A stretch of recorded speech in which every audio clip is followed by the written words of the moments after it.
So guys मेरे पास है ये मोटो H40 नियो और एक तो फोन है गाइस समझ गया अपना मोटोरोला H50 फ्यूजन जो कि गाइस देख रहे हो।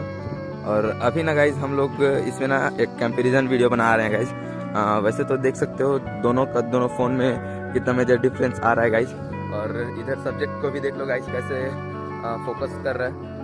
और वैसे तो गाइस दोनों फ़ोन का कैमरा 50 मेगापिक्सल का कैमरा है। और अभी अपन लोग गाइस थोड़ा आउटडोर में आए हैं और आउटडोर में कैसा इसका व्यू वो रहता है वो देख रहे हैं गाइस। स्टेबिलिटी भी चेक कर सकते हो गाइस कितना स्मूथली आ रहा है।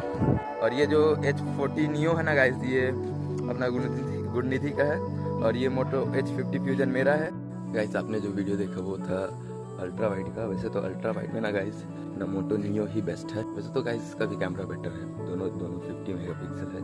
सो चलो गाइस अब देखते हैं मेन कैमरा का। तो आगे जो वीडियो आने वाला है ना गाइस वो मेन कैमरा होने वाला है। सो चलो गाइस मिलते हैं मस्त वीडियो।